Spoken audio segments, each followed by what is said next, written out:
Founded in 1723, the Green Vault was established by Augustus the Strong, Elector of Saxony and King of Poland, as a way to showcase his vast collection of art, treasures, and curiosities.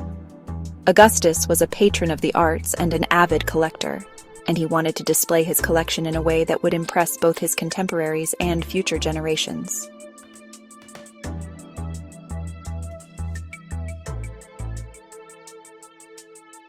The name Green Vault comes from the green painted wooden panels that were used to decorate the vault's walls when it was first constructed. It was originally designed as a private, royal space to house Augustus's treasures. The museum's treasures were displayed in a combination of cabinets, display cases, and intricate architectural features. The Green Vault is housed within the Dresden Royal Palace, which was the seat of the rulers of Saxony. The palace, dating back to the 16th century, was severely damaged during World War II, and it wasn't until after the reunification of Germany that the Green Vault was fully restored to its former glory, the Baroque and Rococo periods. It features over 3,000 objects that are considered some of the most valuable and delicate works of art in the world. These items are made from a wide range of materials, including gold, silver, ivory, precious gemstones, and rare metals. The museum houses an extensive collection of extravagant jewelry, including brooches, tiaras, and rings, many of which are set with diamonds, sapphires, rubies, and other precious stones.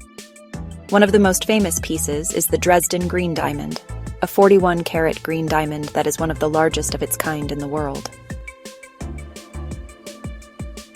The Green Vault features intricately crafted pieces of silver and gold that include ornamental swords, chalices, and dinnerware. Some of these pieces were commissioned for royal ceremonies and were designed to showcase the wealth and power of the Saxon monarchy.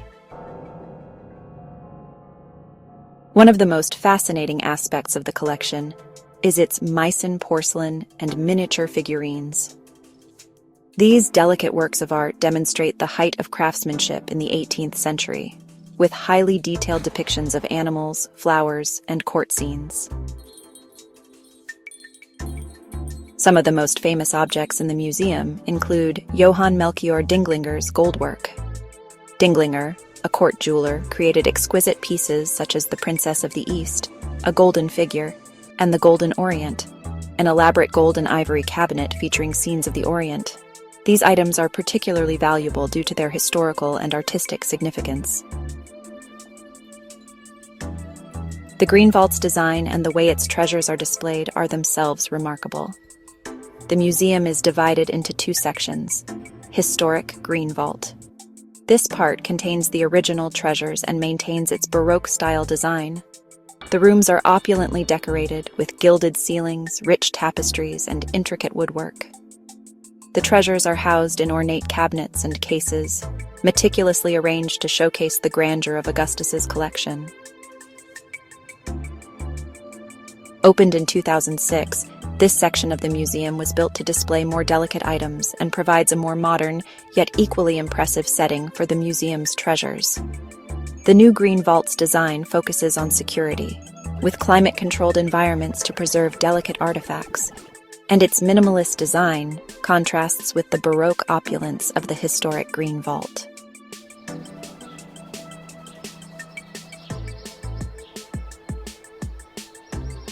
Around 4 a.m., the thieves begin their preparations outside the museum. In the first step of their plan, they disable the power supply to the area by cutting the electrical lines near the Dresden Royal Palace. This power cut affects the external security lighting and alarm systems in the museum. The CCTV cameras remain functional, but the lighting is diminished, allowing the thieves to remain unseen from the street. Around 4 a.m. to 4:05 a.m., the thieves, wearing dark clothing and masks to conceal their identities, approach the museum. They target a small ground-floor window of the Green Vault. The window bars are forced open, and the glass is shattered. Entry into the museum is achieved through this window, providing access to the rooms housing the museum's treasures. Around 4:05 a.m. to 4:10 a.m. Once inside, the thieves move quickly and silently, likely aware of the museum's layout from prior reconnaissance. They ignore other treasures, heading straight to the key display case containing the most valuable items.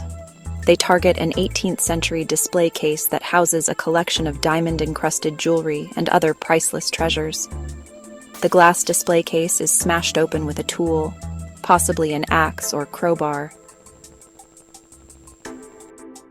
Around 4:10 a.m. to 4:15 a.m. The thieves work quickly to seize 21 items from the display, including high-value pieces such as a diamond-studded sword, a 49-carat Dresden White Diamond brooch, several other diamond-encrusted jewelry pieces, including brooches, epaulettes, and ornamental items. The theft takes only about 5 minutes, showing that the thieves were well prepared and knew exactly what they were after. The thieves do not take time to explore other areas or items. Their focus is solely on the valuable pieces in this specific case. Around 4:15 a.m. to 4:20 a.m. After collecting the treasures, the thieves exit the green vault through the same window they entered. They use a nearby vehicle for their escape, which had been parked strategically to avoid detection. They set the vehicle on fire, likely to destroy any evidence and prevent the police from tracing it back to them. The getaway car is abandoned a few miles from the scene. The entire escape process is swift and efficient, taking just a few minutes. Around 4:20 a.m. to 4:30 a.m., the thieves flee the scene with the stolen items in tow. The burned-out getaway car is discovered by authorities a short time later. No immediate arrests are made, and the thieves have vanished by the time police arrive. CCTV footage from the museum records their actions but is not sufficient to identify the criminals, as the thieves wore masks and gloves to avoid leaving any traces. Around 6 a.m., police are alerted after the museum's security system is restored and the theft is realized. Investigators begin to comb the scene for evidence and find the burned-out car. They start a massive manhunt to track down the suspects.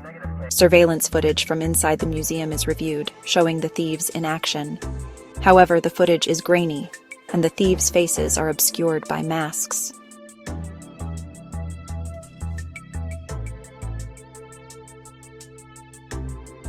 The thieves began their operation by cutting power to the area, which disabled external security alarms and the museum's exterior lighting, making the building less visible and alerting to any suspicious activity. However, internal security cameras inside the green vault were still operational, recording footage of the heist as it unfolded. The museum had a reinforced window as a primary security measure for its vaults. While it was intended to be a deterrent, the thieves managed to pry open the window and break through the bars using tools. This method bypassed any immediate physical security barriers that could have delayed their entry. At the time of the heist, the museum had security guards on duty. However, their presence wasn't sufficient to prevent the theft. The heist took place early in the morning, around 4 a.m., and there were likely fewer staff members in the building at that hour. The museum's alarm system would have been triggered if the thieves had set off the external sensors or broken an alarmed window, but the power cut likely rendered these systems ineffective. One of the key security vulnerabilities was the reliance on electrical security systems that could be disabled from the outside, as the thieves took advantage of the power cut.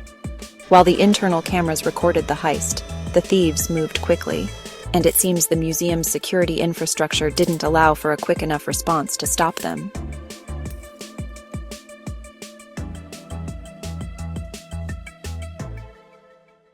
The heist was discovered the morning after the robbery, when staff arrived at the museum and found that a display case had been smashed and 21 priceless items had been stolen, including a 49-carat Dresden White Diamond. The thieves' rapid escape meant that by the time police arrived, the criminals had long vanished. German authorities launched a massive investigation which included dozens of police officers, forensic experts, and specialized art crime investigators. The investigation focused on finding the stolen treasures, identifying the suspects, and understanding how the heist was carried out with such precision.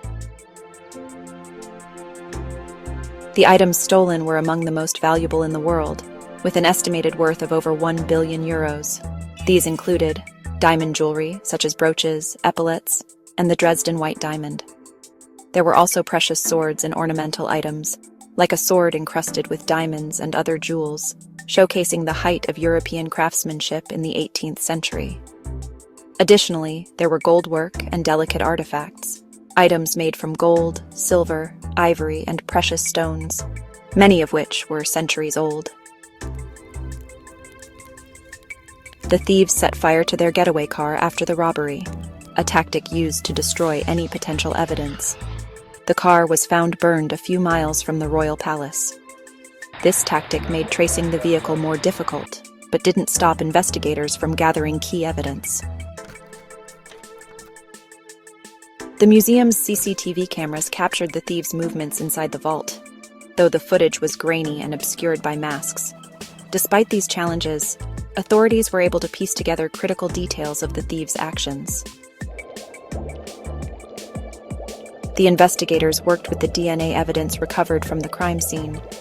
This evidence led them to link the theft to members of the Remo clan, a notorious crime family with ties to organized crime and multiple high-profile robberies in Germany.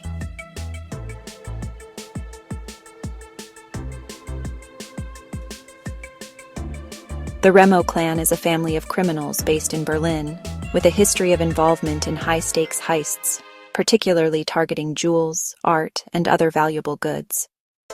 The clan's operations were known for being highly organized, and their involvement in the Dresden Green Vault heist was a key lead.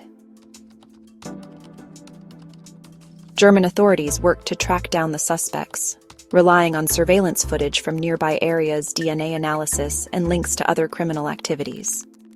The investigation also extended internationally, as some members of the Remo clan had ties to networks outside of Germany. The main suspects in the heist were members of the Remo clan, specifically Jamal and his brothers, who were part of the criminal group operating primarily in Berlin. Jamal Remo was later arrested in connection with the crime, though the primary perpetrators remained elusive for some time. In 2020, several individuals connected to the Remo clan were arrested in relation to the heist. These arrests came after months of investigation, raids, and undercover operations.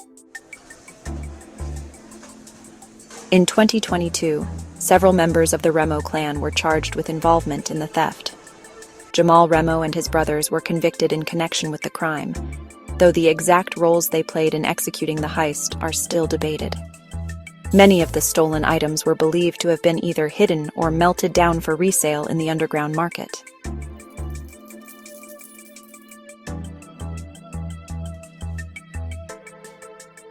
While some of the stolen treasures were recovered, including certain jewelry pieces and objects, many key items, particularly the diamond-encrusted sword and Dresden White Diamond, remained unaccounted for. In 2022, police managed to negotiate the return of several stolen pieces, but the full collection has yet to be fully recovered, and many of the items may have been dismantled and sold to avoid identification. Investigators are still searching for the missing treasures, and many believe that they may have been smuggled abroad or hidden within the criminal underground.